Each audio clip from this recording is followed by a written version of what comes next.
que les agents publics vont bien?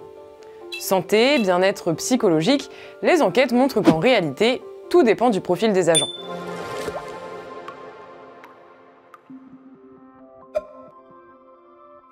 Commençons par un chiffre clé. En 2024, 81% des agents publics se disent en bonne ou en très bonne santé, un niveau similaire à celui du privé. A l'inverse, seuls 4% se considèrent en mauvaise, voire très mauvaise santé. Parmi les problèmes évoqués, 28% des agents déclarent souffrir d'une maladie chronique ou d'un problème de santé durable. Et 16% se sentent limités dans leurs activités quotidiennes à cause de leur santé. Mais vous vous en doutez, il n'existe pas un agent public type. La réalité est plus nuancée, en raison de multiples facteurs. Il y a d'abord l'âge. Comparé aux moins de 30 ans, les 60 ans et plus ont 5 fois plus de risques de déclarer un moins bon état de santé, 4 fois plus de risques de souffrir d'un problème de santé durable et 4 fois plus de risques d'être limités dans leurs activités quotidiennes.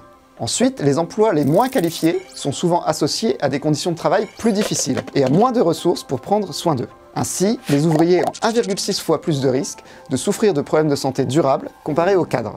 Mais ce n'est pas tout.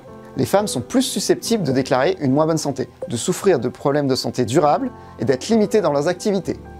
Notons que cet écart se réduit avec l'âge, les hommes déclarant des problèmes de santé plus tardivement. Enfin, il existe des différences selon les métiers. Les agents de service, par exemple, comptent le plus de personnes indiquant être atteintes de problèmes de santé durables. Il faut dire que la majorité d'entre eux ont 50 ans ou plus et que la part des femmes dans ces métiers est supérieure à la moyenne. Que sait-on de la santé mentale de ces agents? L'indice WHO5 de l'Organisation mondiale de la santé nous permet d'apporter une réponse sur le bien-être psychologique des agents.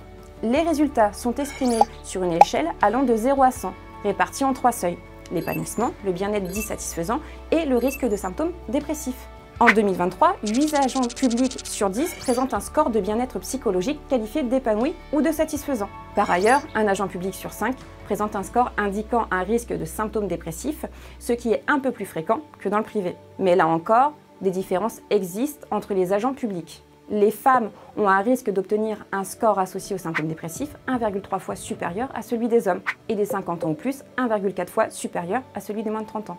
La catégorie socio-professionnelle joue aussi, mais moins fortement. Les professions de l'enseignement et les employés administratifs ont un peu plus de risques d'obtenir un score associé aux symptômes dépressifs, alors que de l'autre côté du spectre, les ouvriers, ainsi que les policiers, militaires et pompiers, présentent un score d'épanouissement plus élevé.